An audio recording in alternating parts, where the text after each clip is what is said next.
Hello guys, good morning. So it's me again, Olive, dito po sa Greenfield Realty. So for today's vlog, nandito po ako ngayon sa Lopez, Quezon, kung saan maglolocate po tayo na isang property na may sukat or may lawak na 2.8 hectares. And then at the same time, ito po ay along ongoing diversion road po. Ano po? Ayan. So si property po ay tinamaan na po ng cemented road. Ayan. So as you can see, bagong-bago yung ating road.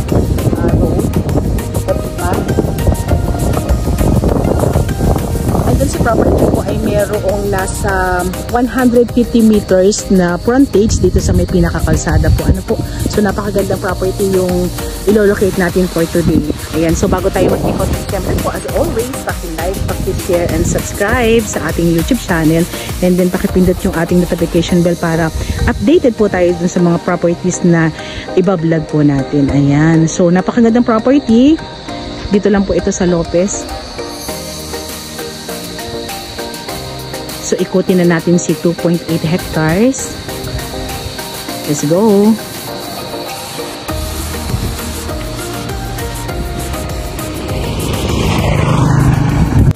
So bago tayo pumasok kay property, explain ko muna po sa inyo yung pinaka-road ni property po. Ano, tayo po ay nasa 13 kilometers para makalabas po tayo ng pinaka-provincial road, and then another 2 kilometers para naman po nakarating po tayo din sa may pinaka-town proper po ng Lopez. And then si property po ay natuhog po ng pinaka-kalsada. Ano po, pero mas malaki yung part dito sa may right side ko. So konting part na lang po itong nasa left side. So mamaya, i-explain ko po lahat sa inyo yan. And then pupuntahan din po natin itong si left side. Pero sa ngayon, dito muna po tayo pasok kay right side kung saan ito po ay punong-puno ng niyog. So for sure, tayo po ay may return income kay property. Ayan. So let's go. Pasok na tayo. Si property po ay meron ng kuryente. Ano po? And then, meron po tayong signal ng phone. Then at the same time, si property po ay merong source ng tubig. So kasama po yung parang ano na yan, gawaan daw po ng tabla. So hindi ako pamilyar, ano. Mamaya alamin natin dun sa guide po natin. Sige tayo pasok.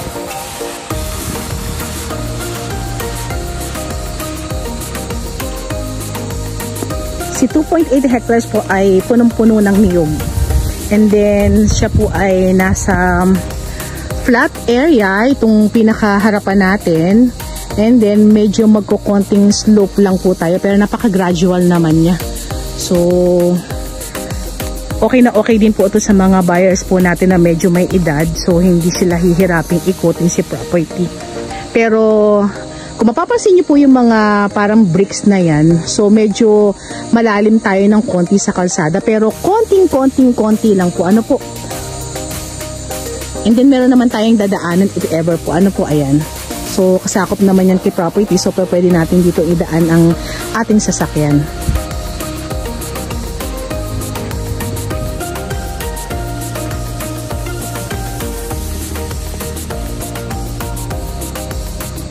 Ayan, punong-puno siya ng niyog. Ganda. Kagandahan kay property, bukod po sa tayo po ay tabi ng ongoing diversion road, ito po ay may sure return income. So mapapansin natin may mga pasulib na tayong mga niyog bukod dito sa mga medyo matataas na niyog na nakapaloob kay 2.8 hectares. Ano po? So mamaya tatanong natin kung ilan yung nalulukad nila.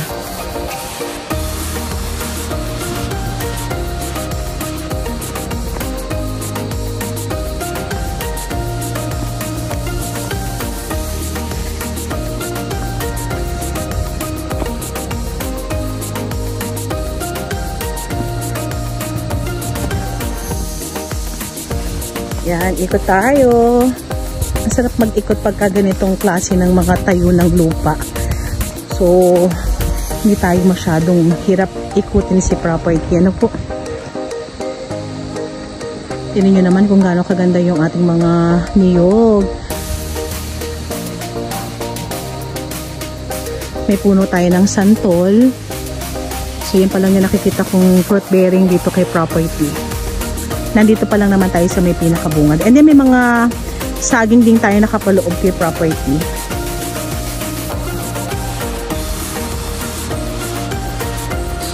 So yan, ikot pa tayo kay property. Kung mapapansin nyo po yung medyo pataas na yon, ayan, yung medyo pa-slope na yon, kasi hanggang dito lang po tayo sa kapantayan eh.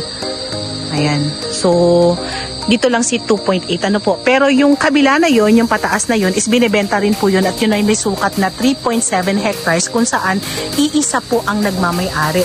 Pero ito po ay magkabukod ng titulo. So isang 2.8 and then isang 3.7 hectares.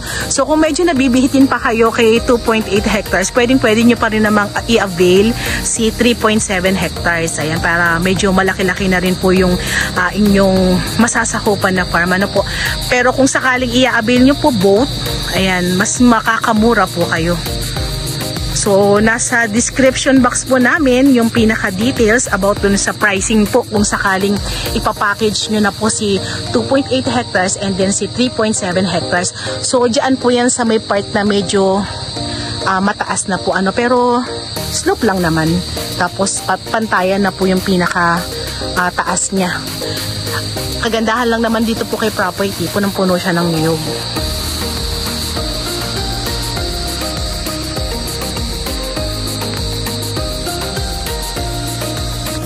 Ayan, so ikot tayo kay property. Kasama na po yung pinakalukaran na yan sa magiging bentahan. So dyan po sila nagkokopras ng mga niyog. And then meron tayong star apple dun sa gawi doon. And then nandun po sa gawi na yon yung pinaka-ilog ni property. Pero hindi na po siya sakop ni property. Pero meron po kasing isang malaking ilog dyan kung saan meron tulay tayong dinaanan dun sa may pinaka road. So nandito yung may pinaka ilog naman. So hindi tayo mabibitin sa ating tubig. Ayan.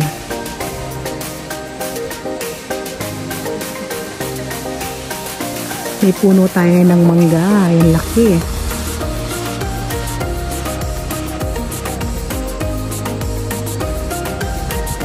Yan, ikot pa rin tayo.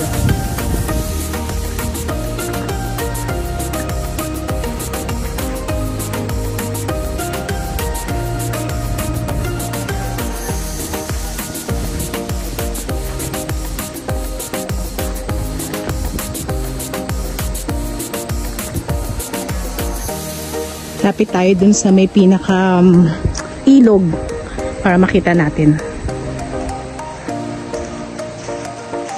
So ito yung pinaka-boundary niya ha.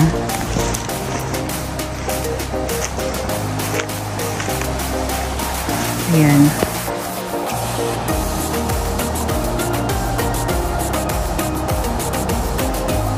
So sagana tayo sa source ng tubig.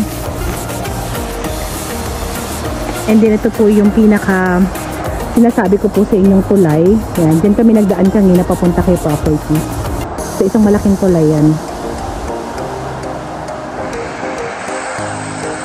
So take note po si property po ay along ongoing diversion road na magduduktong po dito sa Lopez to Ginyangan and then to Tagkawayan.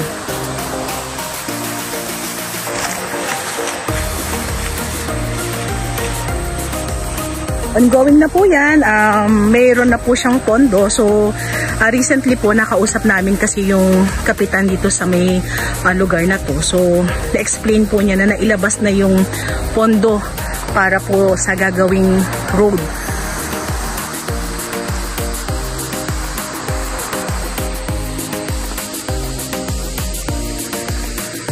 Kaya napakagandang pagkakataon na may avail nyo si property kasi ayan, pagka halimbawa na nagawa na tong lahat ng road na to, for sure tataas po yung mga lupang ibinebenta rito kay Lopez dito sa diversion road na to. So habang mura-mura pa, grab na natin to.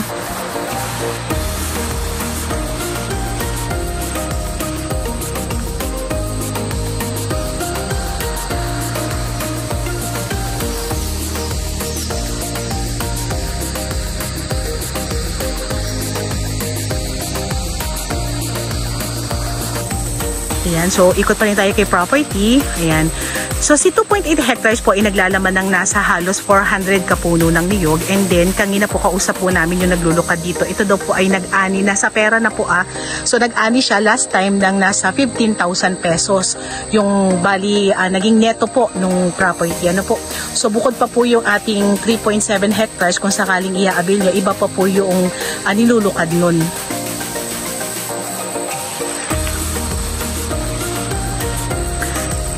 And then about naman po dun sa ating road, bali si 2.8 hectares po ay mababawasan po dahil nagkaroon po tayo ng pagkat ng kalsada. So estimated po namin kung siya po ay nasa 150 meters na frontage, siya po ay mababawasan ng halos nasa 3,000 square meter. Ano po?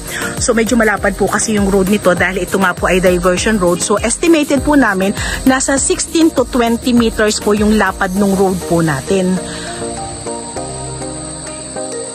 So medyo malaki yung makakat dun sa ating property. So binibigyan ko na po kayo ng eksaktong details para po at least aware na po kayo na talagang kailangan po nating magkaroon ng road dito sa lugar na to. So tayo po ay nakuhanan ng DPWH po ng road. Kagandahan naman po kasi nito, lahat naman po ng tao dito makikinabang.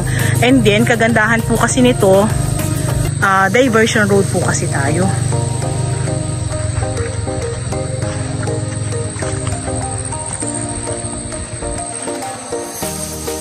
So may mga nasa 4 na kapuno ng mangga yung nandito kay property. And then may mga ilang heartwood pero hindi na ako familiar dyan.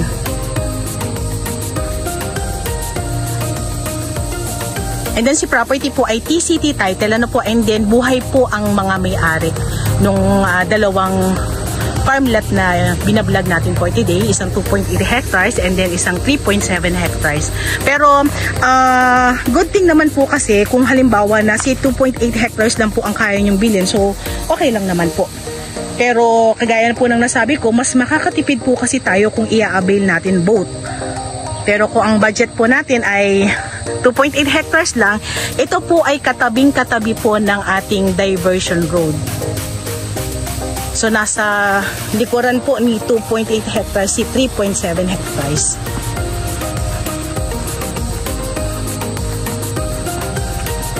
About naman po dun sa mga sasagutin ng ating seller sa panahon ng bentahan, ayan po, bali po sila po ay sasagot ng ating capital gain tax po. Ano po? And yung deed of sale po natin. So yung transfer na lang po at pa-relocate ang sasagutin ng ating buyers. Ayan. So napakagandang laban yan.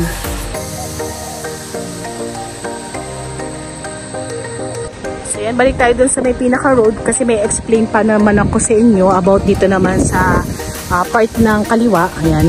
So, kanina dito tayo galing, ano? So, dito tayo. So, kagaya na masabi ko, si property po ay natuhog ng pinaka-diversion road. And then, meron tayong part po dito. Pero medyo may kaliitan na po siya.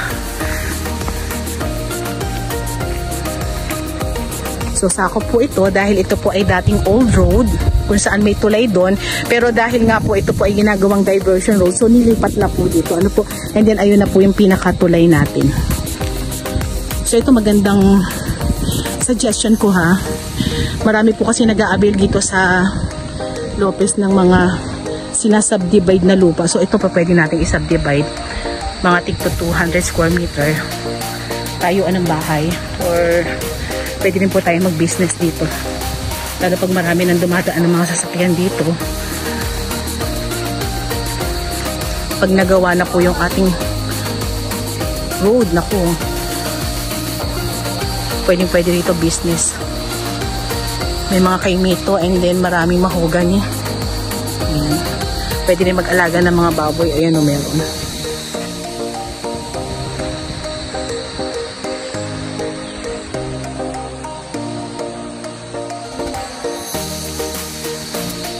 Lapit tayo dun sa may pinaka ilog.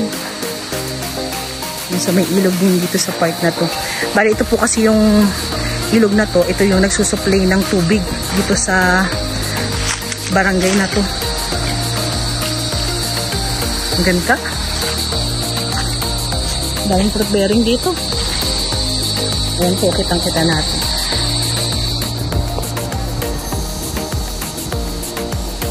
So, si property po ay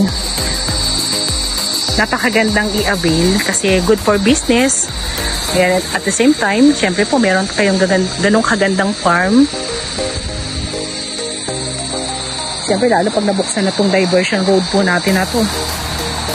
Pwede tayong magtayo ng business dyan sa harap ng kalsada kasi tayo po ay may mahabang frontage. Ano po?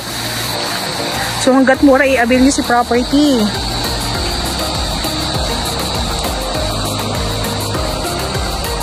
So, ito na po yung pinaka-boundary natin. And then, yung kabila na yun is hindi na po. Ano po? So, ibang property na yan.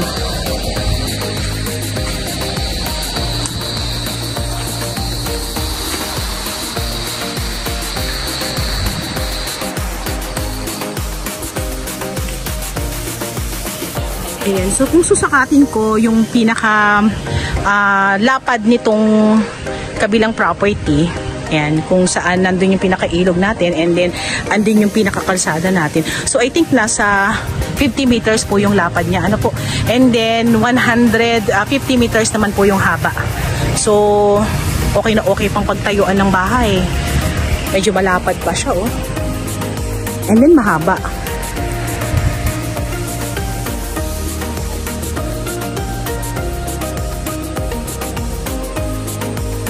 Sobrang sagana ng tubig dito kay property. Ayan, may mga hose po sila.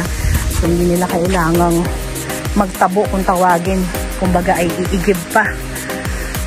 Pansamantala, may mga nakalagay na kulungan ng baboy kasi magandang mag-alaga po ng baboy rito sa part na to kasi sagana nga po sa tubig. So, kahit araw-araw ka maglinis ng baboy dito, okay. And then, wala pong masyadong magrereklamo kasi wala naman pong masyadong bahay dito sa parking property. Ano po?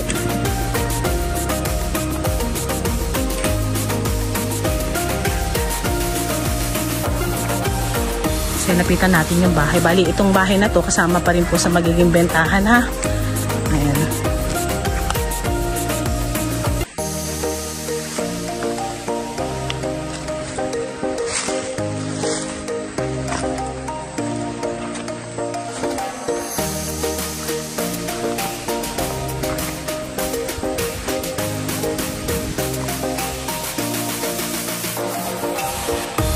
May garden pa sila.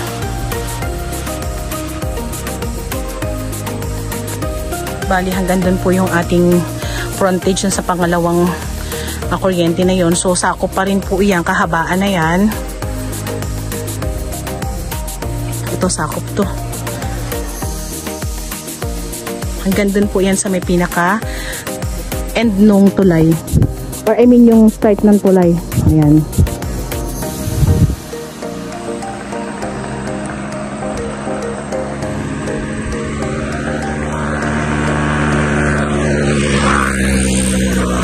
Tayo dun sa ating mga kasama.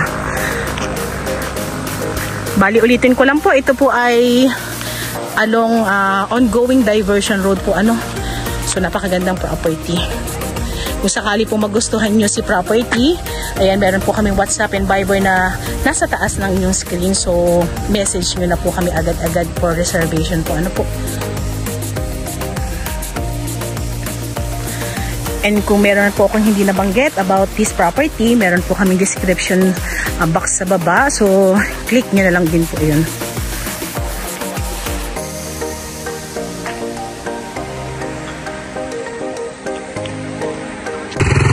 So, ayan, isang magandang property na naman yung na-visit natin for today. Sa mga interesado po, message nyo na kami. So, medyo dumadalang po yung vlog ni Olive, ha, na medyo nabibisi po tayo dun sa mga patuloy na nag-a-avail po ng ating mga property. So, medyo busy po tayo sa mga documents. Talagang hands-on po tayo pagdating sa mga documents ng mga nag-avail po sa atin. So, medyo natututukan muna po natin yan. Pero po, ito pong week na to, pipilitin po namin magkasunod-sunod yung i-upload po namin property. Ano po?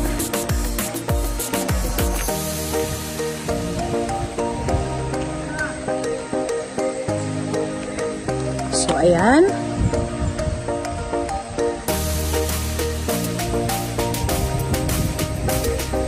Thank you for watching.